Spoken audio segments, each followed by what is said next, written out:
It's not a coincidence. It's your shadow, choosing them every time. Most people think they're unlucky in love, cursed to attract the same heartbreak, the same drama over and over. But Jung saw through the illusion. He would say, "It's not fate, it's not random. You are being pulled again and again by the parts of yourself you don't want to see."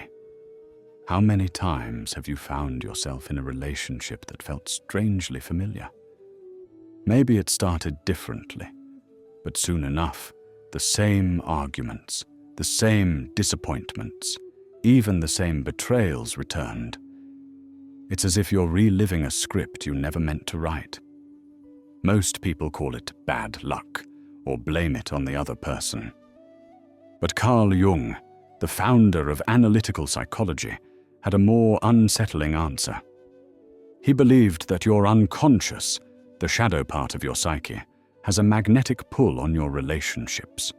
Jung wrote, "Until you make the unconscious conscious, it will rule your life, and you will call it fate." The shadow is everything about yourself that you deny, repress, or reject. Your shame, your rage, your insecurity, your unmet needs.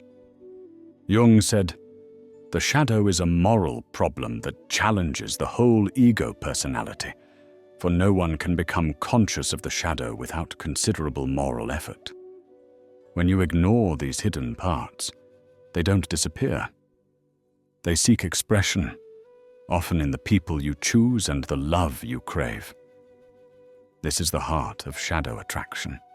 You're not just falling for a person, you're falling for your wound." Jung warned that we are drawn to those who activate our shadow, who mirror our unresolved pain, our childhood patterns, the traits we try to bury. You think you're falling in love, but what's really happening is a return to the wound, a repetition of the original emotional injury, disguised as chemistry or destiny. Why does this happen? The psyche seeks wholeness, but wholeness only comes from integration. When you refuse to face your shadow, your unconscious finds ways to bring it to light. So you attract the unavailable partner, the critical lover, the chaos that mirrors your earliest wounds, not because you want pain, but because the shadow wants to be seen, felt, and healed. It's not your fault, but it is your responsibility. As Jung put it, one does not become enlightened by imagining figures of light, but by making the darkness conscious. This is why trauma bonding is so powerful.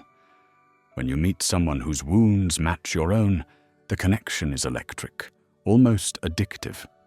Your nervous system remembers the pattern, even if your conscious mind tries to break free.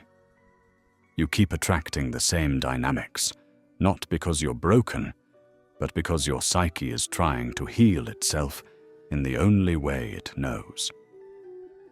So the cycle repeats. You find someone new, but the story is old.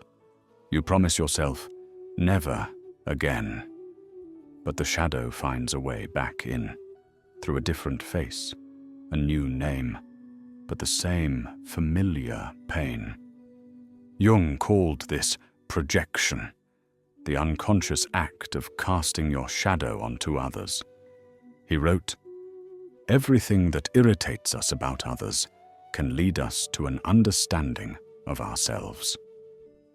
When you react strongly, when you're drawn in or repelled, it's usually your shadow, not your conscious choice, pulling the strings. The problem is, as long as the shadow is hidden, you can't choose differently. You'll keep attracting, chasing, and suffering the same story. You'll call it fate. But it's really your unconscious demanding to be made conscious. You're not falling in love. You're falling back into the wound. So how do you break the cycle? Jung's answer wasn't easy. But it was clear. Integration.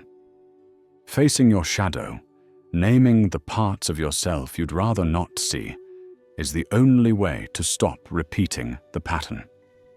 Integration isn't about perfection. It's about honesty. It's asking, what traits in my partners bother me most? What pain keeps resurfacing in my relationships? What am I avoiding in myself by choosing these people? This is dark psychology at its core. You can only attract different people when you become someone different inside. When you start to see your shadow, you stop blaming others. You realize every relationship is a mirror. Every heartbreak is an invitation to meet yourself. Jung wrote, "Your visions will become clear only when you can look into your own heart. Who looks outside dreams. Who looks inside awakes." The work is to awaken, to see the unconscious forces shaping your choices, to bring the darkness into the light, not with shame, but with the courage to change. This is the path of individuation, the lifelong journey of becoming whole, of claiming your shadow and learning to love without reliving the wound. It means choosing partners who reflect your growth, not your old pain. It means being drawn to wholeness, not to the familiar ache. So next time you find yourself asking, "Why does this keep happening to me?" ask instead, what part of my shadow is choosing this? What am I still trying to heal? Remember, breaking the cycle isn't about blaming yourself. It's about becoming conscious. Jung's warning is clear. Until you make the unconscious conscious, it will rule your life and you will call it fate. Don't let your shadow keep choosing for you. Let it become your teacher, your guide, and your source of real freedom. You don't have to keep attracting the same pain. You don't have to keep reliving the wound. When you face your shadow, when you integrate the darkness, you finally get to choose love instead of reliving your history. If you're ready to break the pattern, subscribe for more on Jung, dark psychology, and the art of making the unconscious conscious. Share your story in the comments. What part of your shadow keeps returning in your relationships? When did you finally recognize the pattern? The moment you see your shadow, you stop calling it fate and start calling it freedom.